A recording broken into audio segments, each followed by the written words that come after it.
So it's Friday night. We have got to make something absolutely delicious. These are chewy, ooey, gooey chocolate chip cookies, just the way I like them. I like chewy chocolate chip cookies, not crunchy ones. And the next best part is these are made for keto lovers. So they're going to be low carb. But I'm telling you, you're not missing out on the flavor at all. So let's get started. Okay, so if you know anything about keto, it's okay to have a little bit more high quality fat and everything else is low carb. So instead of flour, we're gonna use almond flour, which I use regularly in my kitchen. But these cookies start with a stick of softened butter. So we're just gonna blend that up for about a minute. Now we're gonna add a sweetener. And the sweetener of choice is one that's a natural sweetener. It's called allulose. So it's a natural sweetener, but does not add any calories or any carb to your diet. And that one you can find in store. I know it's a little bit strange and maybe something we haven't heard of before. It actually comes from figs. So allulose is a natural sweetener, but it's not absorbed by the body. You can use sugar if you wanted to, and we've got the full recipe for you as well. Now, as you're mixing, go ahead and put an egg in. And then 2 teaspoons, if you want to up your cookie making game, use real vanilla extract. I usually, I put in 2 teaspoons or even a tablespoon. So as you can see, I'm already out in that bottle. So I need to stop and get some more on the way home. And then a little bit of salt, our flavor magnifier. And like always, I'm gonna kind of speed up this recipe for you. Let me show you how these are gonna turn out. That way you can get the finished version while we're at it. Oh, they're so good. Alexis, are you a chocolate chip cookie fan? Yes, chocolate chip cookies do not survive very long in our household. Me neither, me neither. And I'm not too big on the dough. Are you guys cookie dough people? Okay, so I am, my husband is not. Okay. But now every time I grab salt, I hear Annessa in my mind saying, this is the flavor magnifier. That's right, oh yay. I'm with you in your kitchen when you're yes, at home. You are always. Oh, that's hilarious.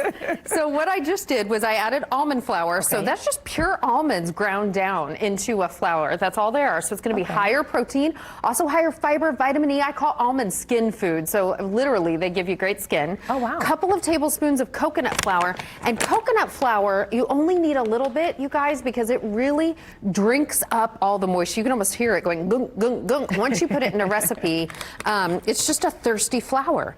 A half teaspoon baking soda. We're all familiar with that. I promise you, most of you won't be familiar with this one, xanthan gum. Ooh. Send me a message if you use this in your kitchen. I want to know because we can be buds. I've never heard of that. Xanthan gum. So it comes. You can see on the package. Comes from the outer layer of a tiny bacterium. All it does is makes recipes chewy. Okay. It's also a good thickener.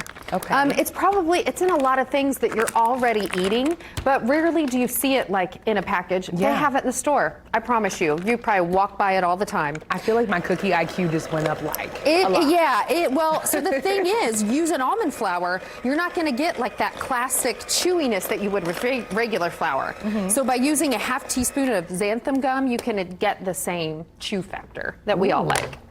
And then dark chocolate chips. And that is it. Now, one of the keys, no matter whether you're making keto cookies or regular chocolate chip cookies, last year at this time, Alexis, we did the best chocolate chip cookies ever. And everybody in the newsroom still talks about them. I need to make them again. You do, because I keep hearing about them. You did. And I wasn't here just yet. You weren't here yet. So we need to make them, and I will. I'm going to do that sometime in December.